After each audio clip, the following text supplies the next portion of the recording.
So let's start to dig into this underscore theme. And as you can see here, I have opened the folder in brackets. The editor is not important, but I will use brackets for this one. But as you can see, there are a lot of files here, and as you can see, there are subfolders that also contains other files.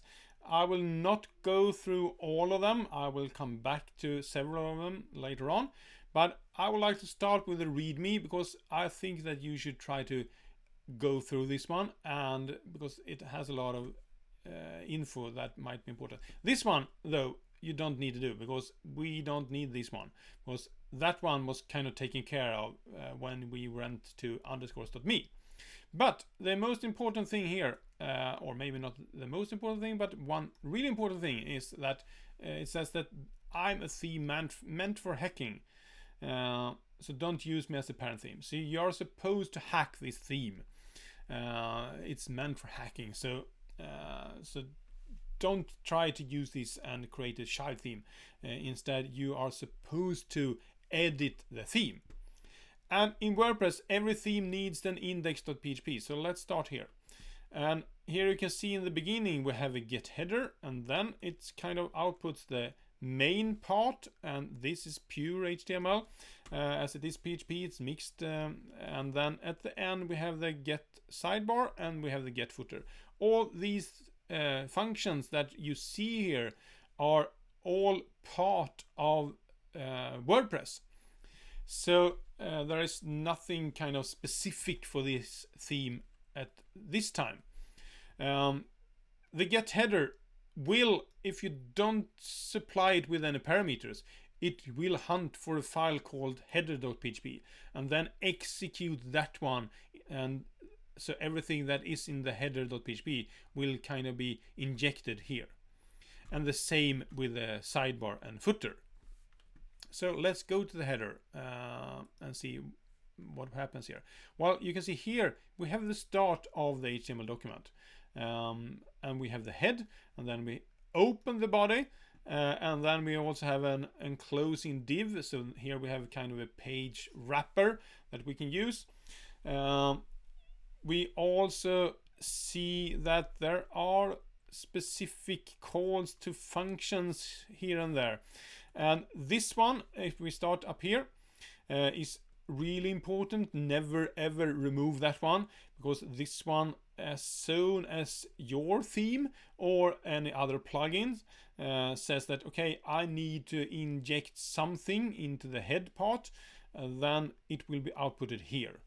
And it's the same corresponding in the footer later on. We have a VP footer.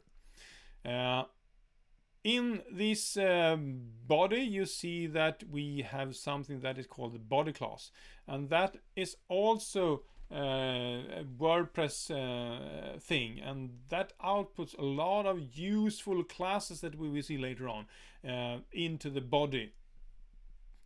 So we can use that if we would like to style specifically for the home page or for a single page or for whatever. You have a lot of classes up here that you can use later on.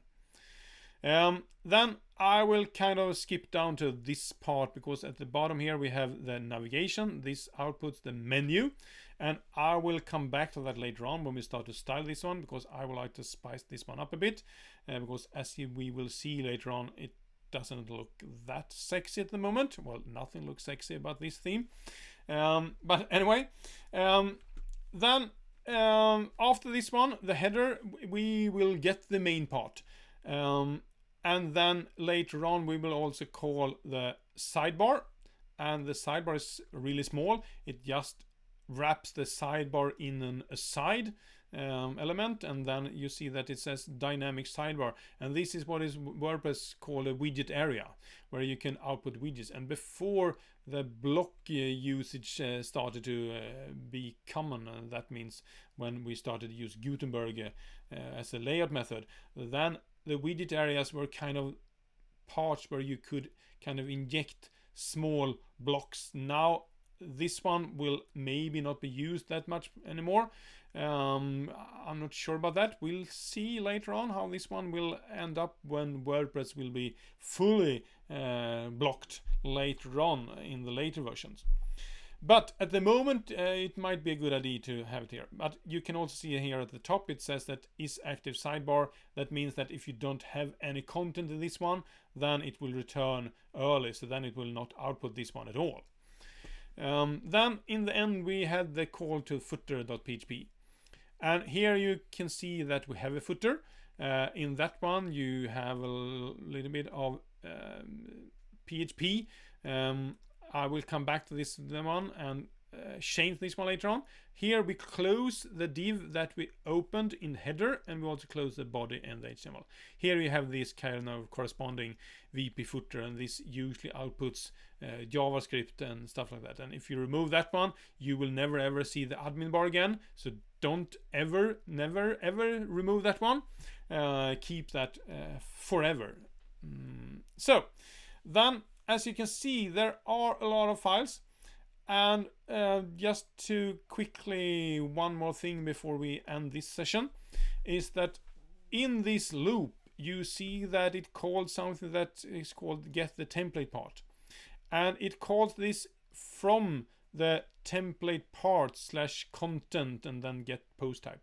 This is built into WordPress, and it means that if you have something called content - something .php for a specific post type, then it will use that template instead. So if you later on create, and you see we have all these template parts in this one. So if you create something, a post type that is called books, then if you create a content - books.php, then it will use that one instead of the standard content.php. If it doesn't find anything, it will use the content.php. So this will be the normal part. And as you can see, this will wrap every post in an article, and then we have the post header, and then we have the entry content, and that is the kind of main content. And then we also have a page or a footer, not a page footer, it's a footer for the post. So you see we have the links here, and we have a little bit different. We output the image here that is called the thumbnail, and so on and so forth. So if you would like to change anything, then you can go into this part and spice it up if you need something else. If you would like to have the title in not an H1, you can change that one here. And so on and so forth. But I will come back to this later on. Do remember though that the header and footer, you see that now we have a footer, and this is a footer for each article or each post. So it's not the page footer that we had in footer.php. So now we have a little bit of understanding how this theme works, and we will see this code over and over again when we start to style this theme. But let's move on to the next video.